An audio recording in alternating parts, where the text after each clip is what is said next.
All right, I got my fancy hat on. I bought this at like Fred Meyer like 5 years ago. I forgot I had it.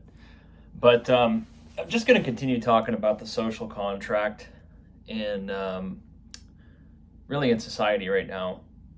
If you look at the current generation of people, it's just a little bit different. You know, my parents and generations before, the social contract was, you go to work, you remain loyal to a job or to your career for 30 years, and then you have a retirement at the end of it. And that was something that was highly achievable for a lot of people. If you just stayed that path, it was pretty predictable that you were going to have a positive outcome. And also you could have a family, a single family home on what was one income. The male worked even just like a factory job, or it didn't have to be a high tech or a highly skilled job. People could be 18, 19 years old, get a couple of weeks or months of training, and then all of a sudden they're making an income which they can potentially afford a family on.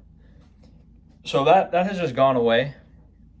It's not realistic anymore for people to do that.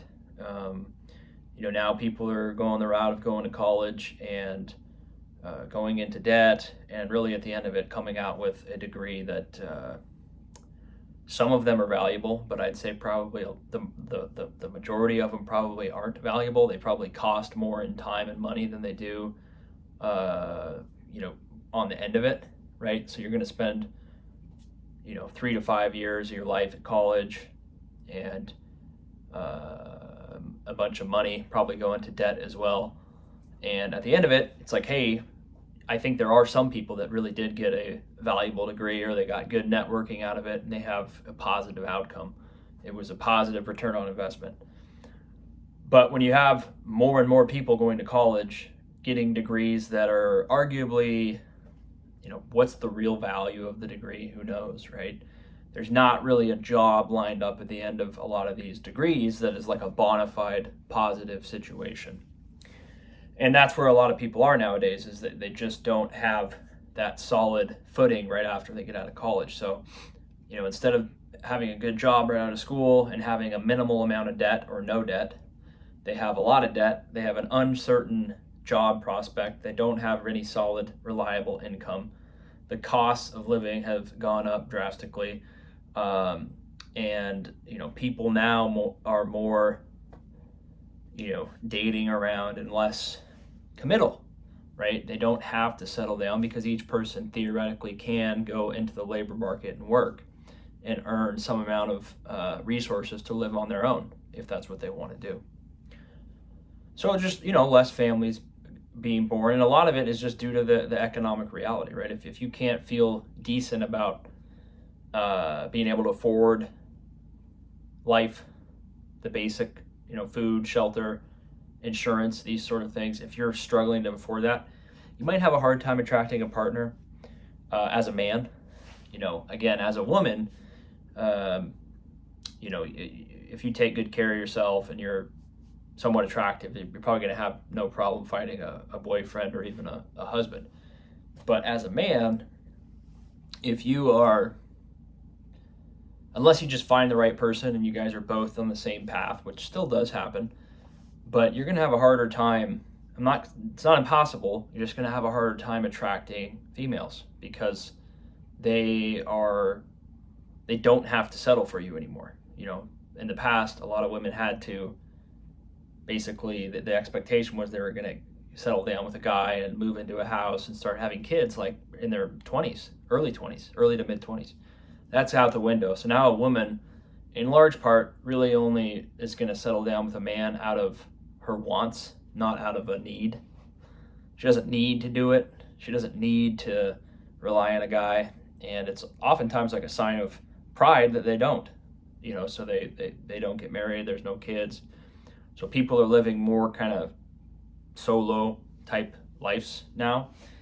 And of course, it would be way easier if the family unit came back because you'd have, you know, potentially two incomes. Although, compare it to 50 years ago, 60 years ago, the woman didn't work. So, one income, again, the woman was at home with the kid. So, she's not making any money. In fact, she's actually a cost because she's not doing anything, right? So, not only did you have the woman to take care of, but you had the kid to take care of, multiple kids potentially, the car, the house. Okay, now it's just one guy, right?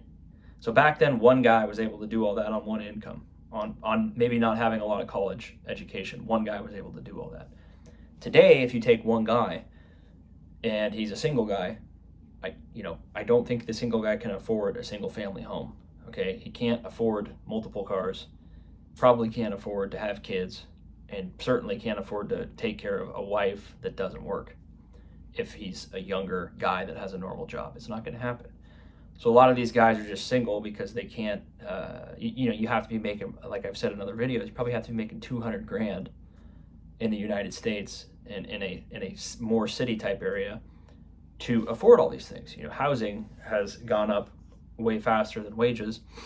Childcare costs are very high. If you're going to take care of your spouse and the spouse isn't going to earn any income, you have to be earning a very good income to support all of these things that are going on. So when the social contracts change so much, again, are you going to be able to make $200,000? Because that's kind of what you need now on a yearly basis to be able to support all those things I just said. If you're just a single guy, probably you can, depending on your lifestyle, you could probably get by on like $50,000 a year, but you'd have to be probably living with roommates, not doing a whole lot, not traveling, no kids, no girlfriend probably, and just a very minimalist type existence. So that's possible. I mean, you can choose to do that, but you don't have the option now really to just do a conventional life path and then get all of the things that people in the past got, which is home ownership, multiple kids without being so much in debt, and a wife probably. Because all of those things are going to require you to, you have to have a house. You have to have the ability to pay for everything that has gone up, the childcare costs, the food costs, the insurance costs. Just look at the cost to insure one person, multiply that by 4 if you have 2 kids and a wife. The costs are ridiculously high. So it's not surprising to me at all that people are just kind of checking out a little bit of it because they have to do so much more today to be able to live the same type of lifestyle that people did a couple generations ago. And that's unfortunate, but it's just the reality, right? People are going to do the conscious thing and they're going to say, well, I can't afford a house, right? So I'm not going to buy one. So then they're kind of forced into renting, and they can never really, if they don't make a lot more income throughout the next 3 to 5 years, they're kind of stuck there, right? Because housing prices are just kind of continuing to grind upwards. If your income's somewhat flat, you're going to have a tough time really ever getting into a house. And then, kids and a wife and everything is going to become more difficult if you're not increasing your income, and if you're not,